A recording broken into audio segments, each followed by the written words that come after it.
taking a stand for your beliefs can be some really, really scary stuff.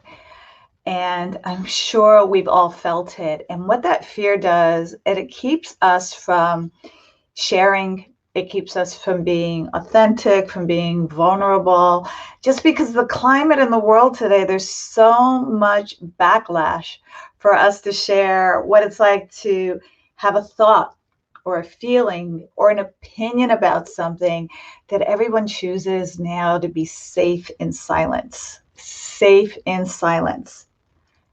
Anybody feel that way besides me? I have felt that way over and over again. But sometimes my fear of, well, most of the time, what keeps me going is my fear of things not changing, things not getting better, our divide in our community becoming wider and wider. It's getting worse instead of better. So I want to talk to you about something today. So say hi if you're watching live or on the replay. Just say hi. Tell me your name, who you are, because I'm on StreamYard and it often doesn't tell me who you are. It'll just say Facebook user or this user or something. So I would love to know who is watching live, who is watching on the replay, and hear from you.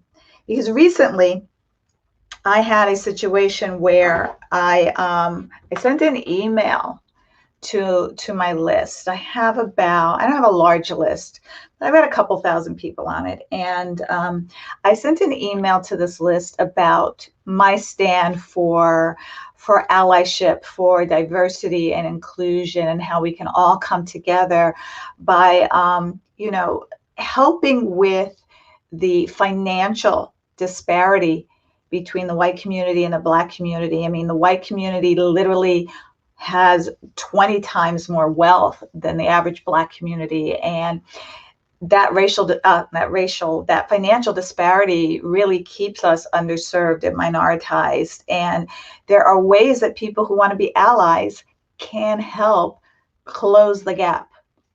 And so what I decided to do was, hi Rebecca, good to see you, honey. What I decided to do was, I've had this dream for the better part of the year of showcasing Black talent, showcasing the amazing talent in the Black community.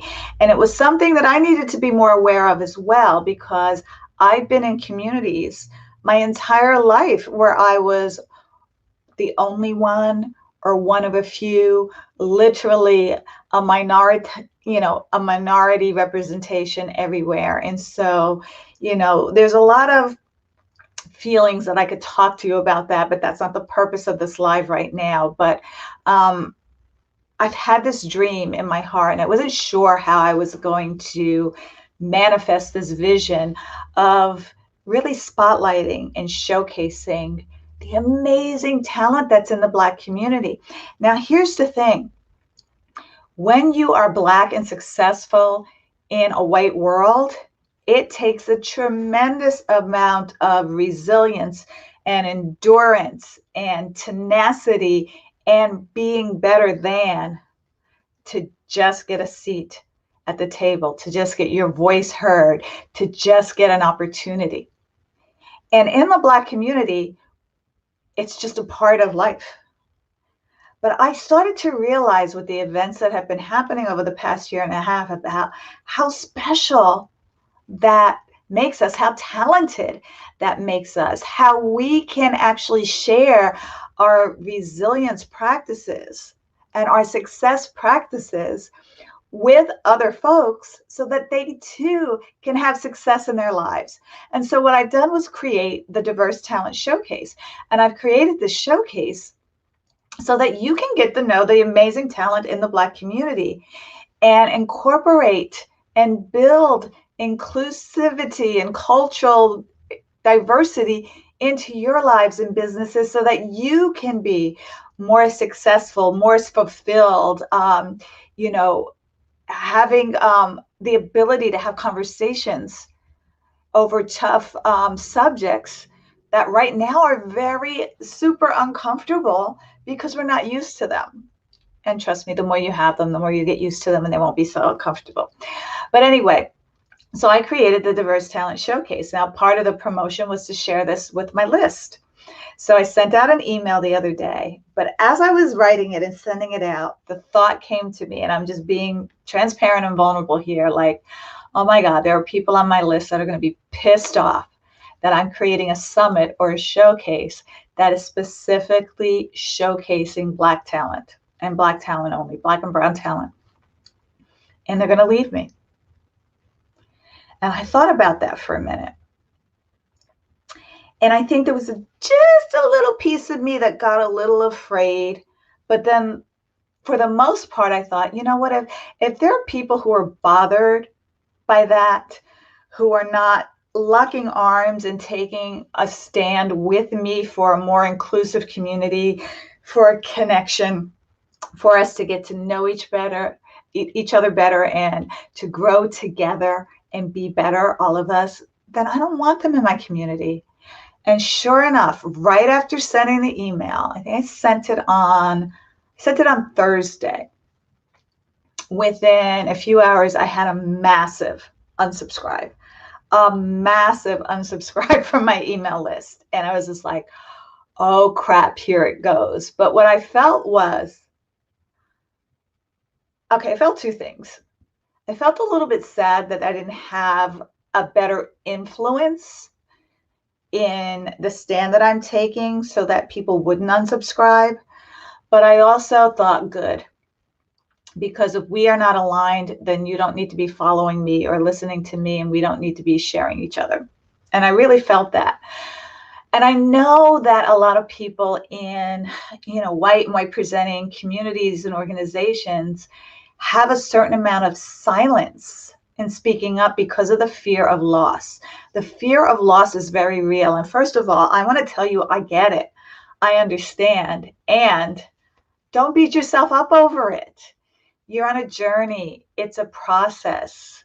That's why you need to watch the Diverse Talent Showcase, because the more you are around diversity, the more you have inclusivity in your lives, the more strength you will inevitably gain and develop so that you can take a more powerful stand and have in your communities people who are aligned to the same values and priorities that you are.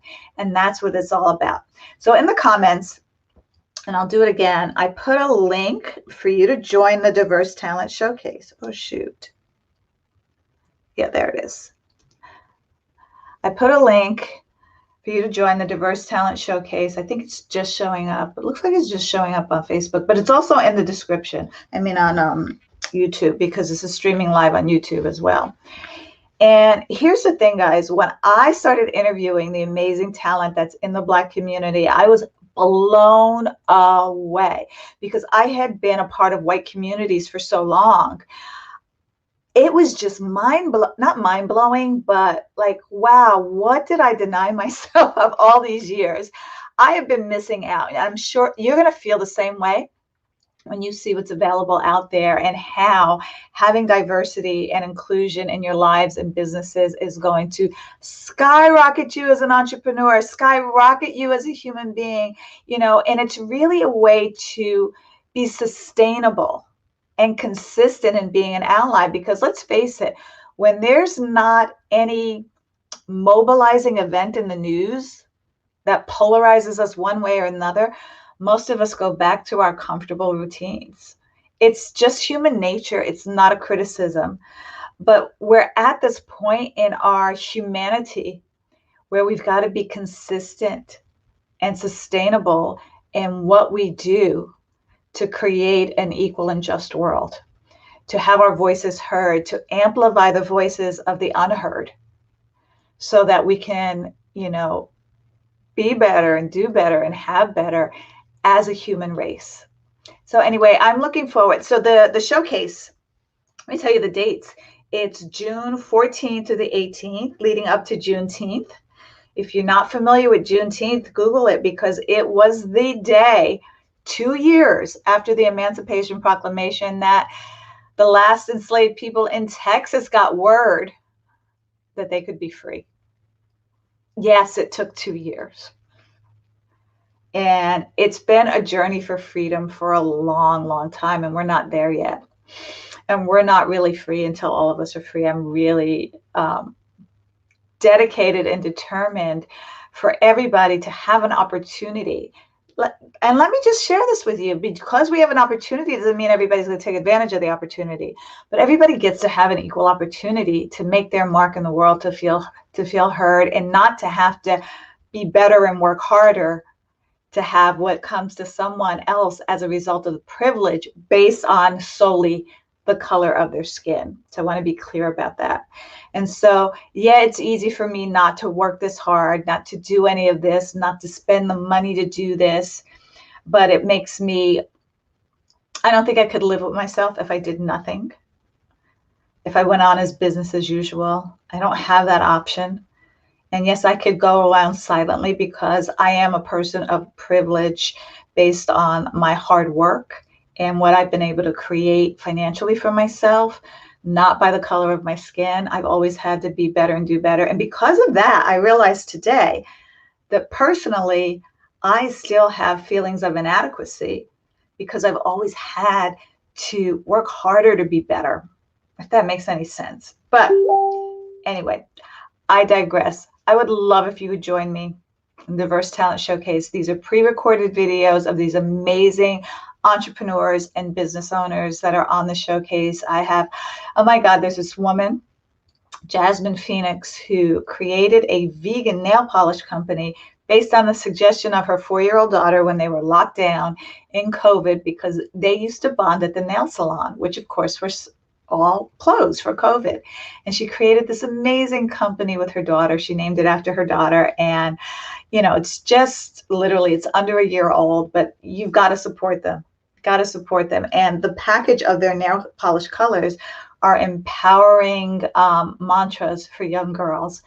I mean, the people that I was able to find, and there's so much more to find, that I may do this more often with a new set of people. Who is that? I've registered, really looking forward to it. Is that Rebecca? I'm so happy if that's you. And if it's not you, whoever you are, out yourself. Like, awesome. I am so excited for this. I wanted to hire everybody I met, but of course, I don't have the bucks for that just yet, but one day I will. One day I will. But anyway, guys, I'm so excited for what we get to create together. That is, the intention is to bring us together.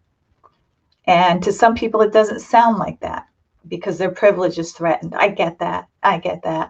And there's nothing I can do for people who feel that way. But if you see this as a part of an opportunity to share and give opportunity, that's wonderful.